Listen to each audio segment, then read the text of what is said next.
দুপুরের খাবারটাও বেঁধে দিয়েছি ঝোলায়, ভুলে যেও না নিতে কিন্তু। আর আজ একটু তাড়াতাড়ি ফিরো, আকাশের অবস্থা ভালো ঠেকছে না আমার।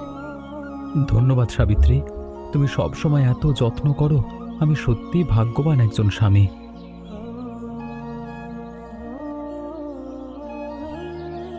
দাদা কেমন আছো? আমি এসে গেছি। ভাবলাম কদিন তোমার এখান থেকে একটু আরাম করি, শহরে থাকতে থাকতে ক্লান্ত হয়ে গেছিলাম। আরে নবীন, তুই হঠাৎ? শহরে তো ভালোই ছিলি শুনেছিলাম, হঠাৎ কি হলো যে চলে এলি এভাবে? আর শহরে আর ভালো লাগে না দাদা, ভাবলাম কদিন গ্রামে এসে তোমাদের কাছে একটু শান্তিতে থাকি। এর চোখ মুখে তো একদমই কাজের ছাপ নেই, শুধু আরামের ছাপই স্পষ্ট। আরে আয় আয়, ভেতরে আয়। আমার বাড়ি মানেই তো তোরও বাড়ি। যতদিন খুশি থাকতে পারিস, কোনো চিন্তা করিস না। তুমি তো ভালোবেসে বলে দিলে, কিন্তু ছেলেটার হাব ভাব তো আমার একটুও ভালো লাগছে না গো। চোখে দেখেই বোঝা যাচ্ছে ও কিরকম কাজে ফাঁকিবাজ। আহা, নতুন এসেছে, একটু সময় দাও। ঠিক আছে, তোমার কথা রাখলাম এখনকার মতো। এখন আমি মাঠে গেলাম, নবীনকে একটু ভালো করে আপ্যায়ন করো। দুপুরে সময় মতো খেতে দিও নবীনকে। নবীন, তোমার জিনিসপত্র ওই ঘরে রেখে দাও, ওটাই তোমার থাকার ঘর হবে কদিনের জন্য। ধন্যবাদ বৌদি, তুমি খুব ভালো মানুষ। শহরে থাকলে এত আরাম যত্ন আর কোনোদিনও পেতাম না। এই ছেলে তো প্রথম দিনই আরামের কথা বলছে, বুঝতে পারছি সামনে কি অপেক্ষা করছে আমাদের জন্য। বৌদি একটু ঘুমিয়ে নি এখন, রাতে ভালো ঘুম হয়নি রাস্তায় আসতে আসতে। ঠিক আছে, ঘুমিয়ে নাও, দুপুরে খাওয়ার সময় তোমায় ডেকে দেবো, ততক্ষণ ভালো করে বিশ্রাম করো।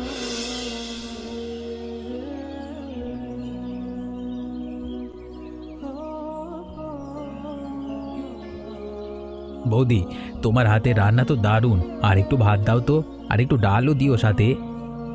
এই নিয়ে তিনবার নিলে নবীন, পেট ভরবে তো, একটু আস্তে খাও। পেট তো এখনো পুরো ভরেনি বৌদি, আর একটু দিলে ভালো হয়।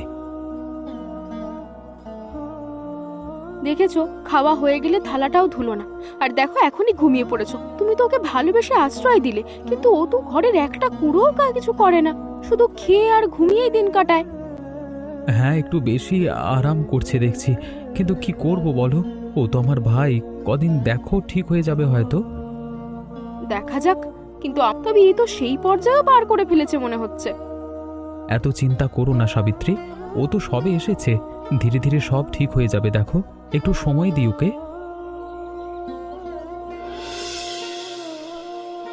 হ্যাঁ রে বাবা, গোপালকে একটু কাজে সাহায্য করিস না কেন তুই, যুবক ছেলে হয়ে? কাকা, খাটুনি আমার শরীরে সয় না, আমি অতিথির মতো এসেছি, অতিথি ভালো, আমাকে অত ঘাঁটাঘাঁটি করবেন না প্লিজ। অতিথি হয়ে বাড়িতে বসে বসে খাওয়া তো লজ্জার কথা বাবা। যুবক ছেলে একটু হাত পা নাড়ালে ক্ষতি কি বলতো আমাকে? আপনি বুঝবেন না কাকা, আমার শরীরটা এমনিতেই দুর্বল, বেশি খাটতে পারি না আমি। ঠিক আছে বাবা, তোর ইচ্ছে, কিন্তু এভাবে চললে গ্রামের লোক কি বলবে সেটাও ভাবো একটু। নিজের ভালোর জন্যই বলছি। যে সবাই খালি উপদেশ দিতে আসে, কেউ বোঝে না আমার আসলে কি ভালো লাগে। গোপাল, তোর ভাইয়ের কথা একটু বলি, ওকে একটু বুঝিয়ে বলিস। এভাবে বসে থাকলে গ্রামে মুখ দেখাতেও লজ্জা লাগবে ওট, বুঝলি? জানি কাকা, আমিও চিন্তায় আছি ওকে নিয়ে, দেখি কি করা যায়। সাবিত্রীর সাথে একটু কথা বলবো বিষয়টা নিয়ে। ঠিক আছে বাবা, তুই বুদ্ধিমান ছেলে, নিশ্চয়ই কিছু একটা উপায় বের করবি। চেষ্টা করব কাকা, ধন্যবাদ আপনার পরামর্শের জন্য। এখন আসি, বাড়িতে সাবিত্রী অপেক্ষা করছে, হয়তো দেরি হয়ে যাচ্ছে আমার। ওফ, এ বয়সে আর শরীরে কুলোয় না, তবু করতেই হবে, না হলে বৃষ্টিতে ঘর ভেসে যাবে। আরে বাবা নবীন, একটু হাত লাগাবি?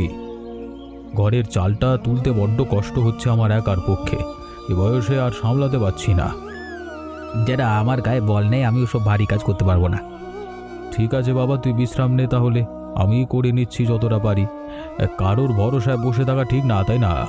কি যুগ এলো রে বাবা, যুবক ছেলে হয়ে চোখের সামনে বুড়ো মানুষকে কষ্ট করতে দেখো এক পা এগোয় না বাবা। এই বয়সে একা একা সব করায় কষ্টের কথা, উপায়ও তো নেই। যেটা মনে হয় রাগ করলেন, কিন্তু আমার সত্যিই শরীরে কোলাবে না এসব ভারী কাজ। বসে থাকলে তো কাজ হবে না বাবা, বৃষ্টি এলেই তো সব ভেসে যাবে, করতেই হবে আজকে যতই কষ্ট হোক। না থাক, আজকে না হয় বিশ্রামই নিই, কালকে সময় পেলে দেখা যাবে। শোনো, নবীনের এই অলসতা আর এভাবে চলতে দেওয়া যাবে না। ওকে নিয়ে গ্রামে সবাই কথা বলছে, শুনলে খুব খারাপ লাগে আমার। আমিও বুঝতে পারছি সাবিত্রী, কিন্তু ওকে সরাসরি বকলে তো শুনবেই না, উল্টে রাগ করে বসবে। তাহলে কি করতে চাইছো তুমি, একটু খুলে বলো। তুমি এভাবে ওকে মুখে বললেও শুনবে না। মানুষের সবচেয়ে বড় ইমোশন হলো আত্মসম্মান আর খিদে। আমরা যদি ওকে বোঝাই যে ও কোনো কাজ পারে না, ওর কোনো যোগ্যতা নেই, তবে ওর ইমোশনে লাগবে। বুদ্ধিটা তো মন্দ নয় সাবিত্রী, ঠিক কি করবার কথা ভাবছো একটু খুলে বলো তো। চলো আমরা 1 সপ্তাহের জন্য সবাই মিলে বাপের বাড়ি চলে যাওয়ার ভান করি। বেশ বেশ বেশ, ওকে একটু একটু বুদ্ধি শেখাতে এসো। এভাবে আর চলতে দেওয়া যায় না। তাহলে কালকে সকালেই আমরা সবাই মিলে চলে যাই, নবীন ঘুম থেকে উঠবার আগে আর কি। একটা চিঠিও লিখে রেখে যেতে হবে। আমি সব লিখে দেবো চিঠিটা, বলবো মায়ের অসুস্থতার কথা, না হলে বুঝবেই বা কেন আমরা গেলাম। ভালো বুদ্ধি, তাহলে ও ভাববে সত্যি জরুরি দরকারে গেছি আমরা। ঠিক বলেছো, খিদে আর একা থাকার কষ্টই ওকে সবচেয়ে বেশি শেখাবে। কমলা মাসিকেও একটু বলে রাখতে হবে, যাতে উনি দূর থেকে খেয়াল রাখেন। কাল ভোরেই আমরা বেরিয়ে পড়ব। এখন চলো, রাতে রান্নাটা সেরে ফেলি, অনেক কাজ বাকি। তুমি নিশ্চিন্ত থাকো, নবীনের কোনো ক্ষতি হবে না। আমরা তো পাশের গ্রামেই থাকবো, দূরে না। হ্যাঁ, আমি কাল থেকেই মাসির সাথে কথা বলে নেব। উনি তো দয়ালু মানুষ, নিশ্চয়ই রাজি হবেন সাহায্য করতে।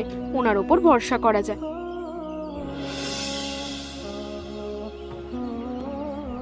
দাদা, বৌদি, কোথায় গেলে সবাই? এত সকালেই কেউ ঘরে নেই কেন? চিঠি, নবীন মায়ের শরীর খারাপ থাকে, আমরা সবাই মিলে জরুরি দরকারে পাশে গ্রামে মার বাড়ি যাচ্ছি। ফিরতে 1 সপ্তাহ লাগবে, ঘরে কেউ সামান্য চাল ডাল আছে, বাকিরা তুই বুদ্ধি মাছের নিজের ব্যবস্থা করে নিস। বাবা, একটা সপ্তাহ আমি একা, রান্না তো দূরের কথা, আমি তো আগুনই জ্বালাতে জানি না। কি করবো এখন, পেটে তো খিদে লাগবে, কিন্তু রান্না করবো কিভাবে? চেষ্টা তো করতে হবে, না খেয়ে তো আর থাকা যাবে না 1 সপ্তাহ। আগুন জ্বালাতে কি কি লাগে? খড়কুটো, তারপর দেশ লাইট। ঠিক আছে ঠিক আছে, চেষ্টা করে দেখি, এবার নিজে চেষ্টা করি। হ্যাঁ, বাবরে, এত ধোয়া কেন হচ্ছে? আগুনটা তো ঠিক মতো বাবরে।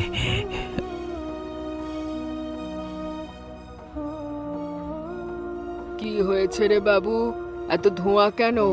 আগুন টাগুন লাগেনি তো কোথাও? না মাসি, আগুন লাগেনি আসলে।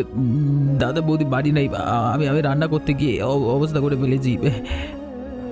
ও মা, তুই তো কোনোদিন রান্নাঘরের ছোঁয়াও মারাসনি, এখন কি মনে করে রাঁধতে এলি? কি করবো মাসি, খিদে পেয়েছে খুব, আর কেউ তো নেই যে রেঁধে দেবে, তাই নিজেই চেষ্টা করছি এখন। এখন নিজে একটু কষ্ট করে রেঁধে খাও, তাহলেই বুঝবে পরিশ্রমের দাম কত। তবে সাবধানে করো, যেন বিপদ না হয়। মাসি একটু একটু শিখিয়ে দেবে না, দয়া করে দয়া করে। আমি তো কিচ্ছু জানি না রান্নার ব্যাপারে, একদম কাঁচা হাতে সব করছি। দেখ বাবু, নিজে চেষ্টা করাটাই আসল। আমি একটু দেখিয়ে দিচ্ছি উনুন কিভাবে ধরাতে হয়, বাকিটা তুই করবি। ঠিক আছে মাসি, তোমার এই সাহায্য আমি ভুলবো না কোনো দিন। তুমি আজকে যে আমার জন্য করলে সত্যি অনেক বড় কিছু গো। ধুর বাবু, এত বড় করে বলার কি আছে? প্রতিবেশী তো প্রতিদিনই কাজে লাগে। এই নে, আমাদের ঘরে একটু চাল আর সবজি নিয়ে যা, আজকে রান্নাটা করতে পারবি। ঠিক আছে মাসি, তুমি যাও। আজকে সাহায্যের জন্য সত্যি অনেক কৃতজ্ঞ আমি তোমার কাছে। আবার আবার কালকে এসো, তোমার জন্য আজকে খেতে পারবো মনে হয়। হ্যাঁ দাদা, আমাকে একটু কাজ দেবেন? যা কাজ থাকে করে দেবো, খুব দরকার এখন টাকার। তুই তো গোপালের সেই অলস ভাই না, তোকে দিয়ে কাজ হবে না রে বাবা। যা এখান থেকে অন্য কোথাও দেখ। কাকা, আমাকে একটু কাজ দিতে পারবেন? খুব খিদে পেয়েছে, কিছু একটা করতে চাই আজকে। শুনেছি তুই নাকি একটু কাজ করিস না, শুধু খাস আর ঘুমোস। তোকে কাজ দিয়ে লাভ কি বলতো আমার? কাকা কাকা কাকা, একটু কাজ দিন না, খুব খিদে পেয়েছে কাকা কাকা। আর কত কাজ পাচ্ছি না কাকা। তোর অলস স্বভাব, তোকে দিয়ে কাজ হবে না ভাই। গ্রামের সবাই তোর কথা জানে বাবা চাঁদু। আমাকে একটা সুযোগ দিন না কাকা। আমি আর অলসতা করবো না, কথা দিচ্ছি আপনাকে। দেখুন না চেষ্টা করে, হ্যাঁ একবার। কে দেখি এটা সুযোগ দিয়ে। আমার দোকানে কিছু ভারী বস্তা এসছে, এগুলো গুদামে তুলতে হবে, পারবি তো? পারবো কাকা, শুধু এবারে সুযোগ দিন, আবার হতাশ করবো না, দেখিয়ে দেবো। চল তাহলে আমার সাথে গুদামের দিকে, দেখি তোর কথা কতটা সত্যি এখন। এই ছেলেটা তো রমেশ দার দোকানে কাজ শুরু করলো দেখছি। ওকে দিয়ে তো হবে, মানে হবে কাজ, আমার সাথে সন্দেহ আছে। দিয়ে কাজে এক রমিস তা তো ভালো মানুষ, একটা সুযোগ দিয়েছে, মানুষ তো বদলাতে পারি, তাই না? হ্যাঁ তা ঠিক, দেখি কদিন পরে কি হয় ছেলেটার। যদি সত্যি বদলায় তাহলে তো সবার জন্যই ভালো হোক, নাহলে অন্তত আমরা বলতে পারবো চেষ্টা তো করেছিলাম। বাবারে, এত ভারী বস্তা! থামবো না, থামা যাবে না, আমাকে এই কাজটা শেষ করতেই হবে আজকে। এই ছেলেটা সত্যি যদি খেলে বিশ্রাম নিচ্ছে না একটু? কাকা, কাকা, আর কয়েকটা বস্তা বাকি আছে, আমি সব তুলে দেবো আজই, থামবো না। আর মাত্র 5টা বাকি বাবা। তুই তো দেখছি সত্যি মন দিয়ে করছিস কাজটা, বেশ ভালো লাগছে দেখে। কাকা, কাকা, আজকে বুঝলাম নিজে রোজগার না করলে পেট ভরানো কত কঠিন। আগে বুঝিনি এসব, শুধু আরাম খুঁজেছি। আর সব বদলে নেবো, সব বদলাবে দেখবেন এরপর। এই নে বাবা তোর কাজের পরিশ্রমের পাওনা। কাকা, এই প্রথম নিজে রোজগারের টাকা হাতে পেলাম, কি যে ভালো লাগছে বলে বোঝাতে পারবো না আপনাকে। এই তো লক্ষ্মী ছেলের মতো কথা, এইভাবেই থাকিস বাবা, দেখবি জীবনে সবাই সম্মান করবে তোকে। ধন্যবাদ কিসে, তুই নিজেই তো প্রমাণ করলি আজকে পরিশ্রম দিয়ে। কাকা, কালকে থেকে আবার আসবো কাজ করতে, যদি আপনার আপত্তি না থাকে। আপত্তি কিসের বাবা, তোর মতো পরিশ্রমী ছেলে পেলে আমারই তো লাভ। আয় রোজ আয়, আর এই কাজ নিয়ে গর্বিত থাক, লজ্জার কিছু নেই, ঠিক আছে? ধন্যবাদ কাকা, আজকে দিনটা আমি কোনোদিন ভুলবো না। এই প্রথম নিজের চেষ্টায় কিছু অর্জন করলাম, জীবনটাই যেন অন্যরকম মনে হচ্ছে এখন। নতুন করে সব শুরু করতে চাই আমি।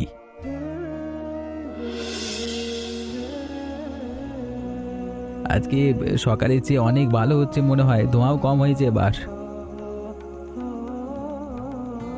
কিরে বাবু, রান্না কে করে দিল? সুন্দর গন্ধ আসছে তো রান্না থেকে।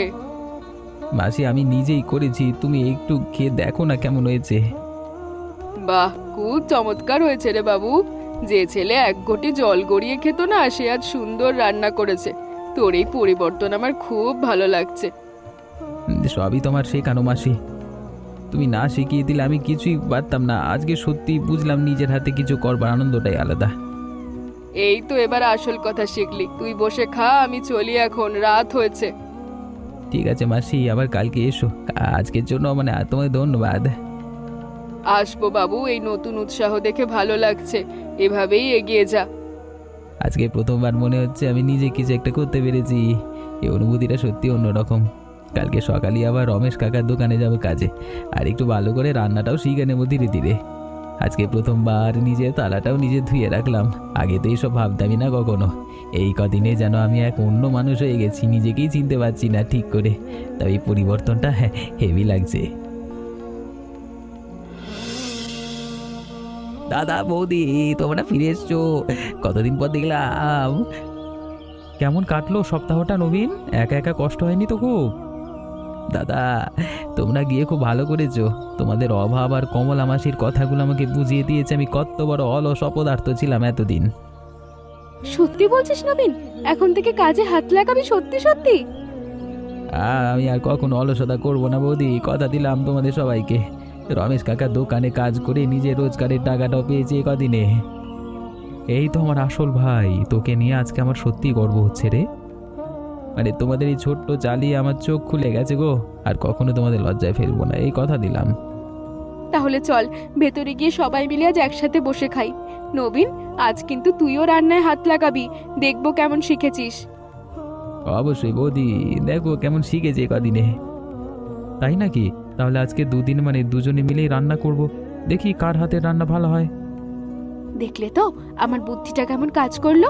বলেছিলাম না ওকে অন্যভাবে বোঝাতে হবে। হ্যাঁ গো, তোমার বুদ্ধির তারিফ না করে উপায় নেই। তোমরা দুজন কি কানাকানি করছো ওখানে? আমাকে একটু বলো। কিছু না রে নবীন, তোর দাদাকে বলছিলাম যে তুই কত বদলে গেছিস। আমি খুব খুশি হয়েছি। বৌদি, তুমি যে কি করছো আমি জানি না, কিন্তু এই কদিনে সত্যি আমার চোখ খুলে গেছে। এখন বুঝি জীবনের আসল মানে কি, আর কষ্ট করে কিছু অর্জন করবার আনন্দটাও কেমন হয়। চল সবাই এবার ভেতরে চল, অনেক কথা হলো, এবার সবাই মিলে জল খাবার খাওয়া যাক। দাদা, আগে ভাবতাম এসব কাজ বুঝি খুব কঠিন, এখন করতে গিয়ে দেখছি বেশ ভালোই লাগছে। এই তো আসল কথা বুঝেছিস ভাই, কাজের মধ্যেই তো আসল আনন্দ লুকিয়ে থাকে, আগে বুঝিসনি এটা? যাক, আমার বুদ্ধিটা তাহলে সত্যি কাজে এসেছে। নবীনের এই হাসি মুখটাই তো আমার আসল পুরস্কার গো আজ। চল ভাই, আজকে থেকে তুইও আমার সাথে মাঠের কাজ শিখবি, দুজনে মিলে করলে কাজও তাড়াতাড়ি এগোবে, এটাই ভালো। ঠিক আছে দাদা, এবার থেকে তোমার পাশেই থাকবো সব সময়, কথা দিলাম। ভবিষ্যতে নিজে একটা ছোট জমি করতে পারলে তোমার মতো চাষবাস করবো, দেখো। নিশ্চয়ই পারবি রে, তোর এই উৎসাহ থাকলে সব সম্ভব। আমি তো আছি তোর পাশে সব সময়, ভয় পাওয়ার কিচ্ছু নেই। সত্যি আজকের এই সকালটা যেন আমার জীবনের সবচেয়ে সুন্দর সকাল। এত বছর পর যেন সত্যিকারের শান্তি ফিরে এলো ঘরে। দাদা বৌদি, তোমাদেরকে অনেক ধন্যবাদ গো, তোমরা না থাকলে আমি হয়তো কোনোদিনই শিক্ষা পেতাম না। ধন্যবাদ দিতে হবে না, আমার তো ভালোই লাগছে। এটাই তো আমার জীবনের সবচেয়ে বড় চাওয়া ছিল। এবার থেকে আমরা সবাই একসঙ্গে থাকবো। চল এবার আর কথা নয়, কাজে ফিরি। সোনালি রোদ পড়ে যাওয়ার আগেই আগের মাঠের বাকি কাজটুকু সেরে ফেলি। ঠিক আছে দাদা, চলো। আজকে থেকে প্রতিটা দিনই আমি নতুন করে শুরু করতে চাই। তোমাদের সবার পাশে থেকে আর কখনো পেছনে ফিরে তাকাবো না। এরকম কার্টুন ভিডিও দেখার জন্য আমাদের টন করে যে ইউটিউব চ্যানেলকে অবশ্যই সাবস্ক্রাইব করে রাখুন।